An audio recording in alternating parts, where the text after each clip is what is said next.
Assalamualaikum warahmatullahi wabarakatuh. Perkenalkan, nama saya Fahudin, mahasiswa Magister Administrasi Publik Untirta. Dengan ini akan mempresentasikan ujian akhir semester mata kuliah e-governance dengan tema perbedaan e-government dan e-governance.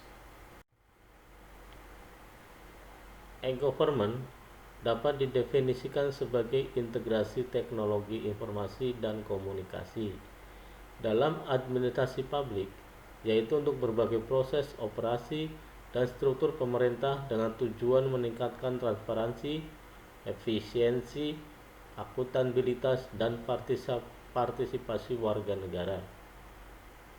E-governance adalah tata kelola elektronik yang dikenal sebagai e-governance, mengacu pada pemanfaatan teknologi informasi dan komunikasi untuk menyediakan layanan pemerintah, menyebarkan informasi, kegiatan komunikasi, dan penggabungan sistem dan layanan yang berdiri sendiri dan bermacam-macam antara berbagai model, proses, dan interaksi dalam struktur keseluruhan. Apa sih perbedaan e-government dan e-governance? Yang pertama, e-government adalah penerapan TIK dalam operasi pemerintah sebagai alat untuk membuat pemerintah menjadi lebih baik.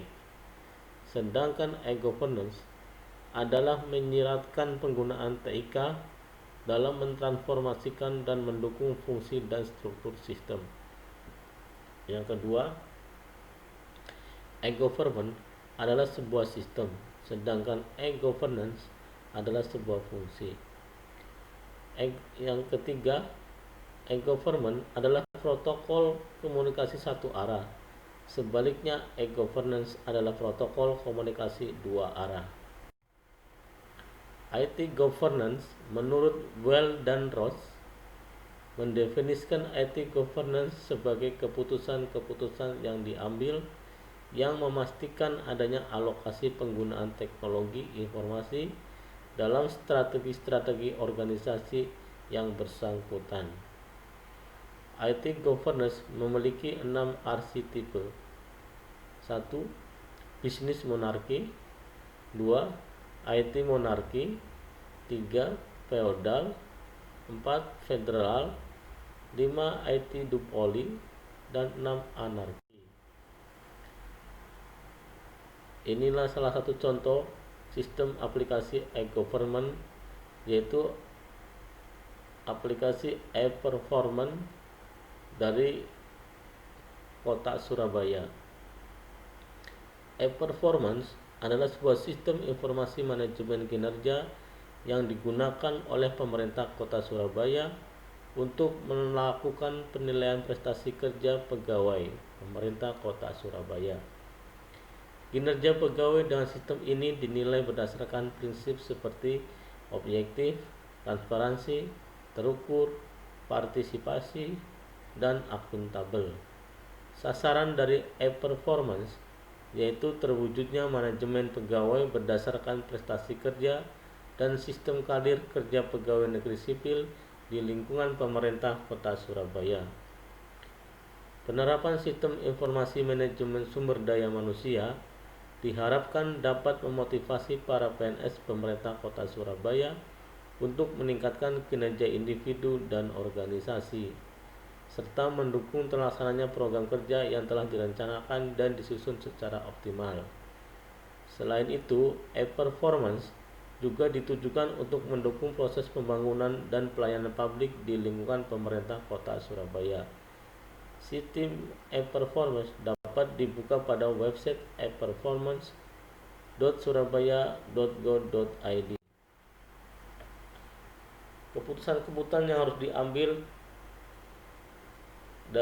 dari arsitype yaitu berdasarkan aplikasi e-performance.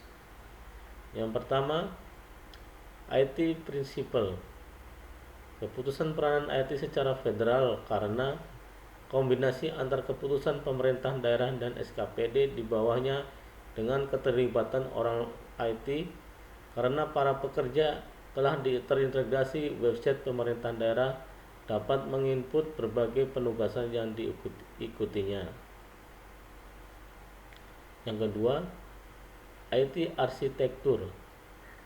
Masukkan standar IT yang akan digunakan untuk pengaturan data dengan bisnis monarki, yaitu dilakukan oleh top manager saja, sedangkan keputusan standar IT dengan IT monarki, yaitu melibatkan IT spesialis saja.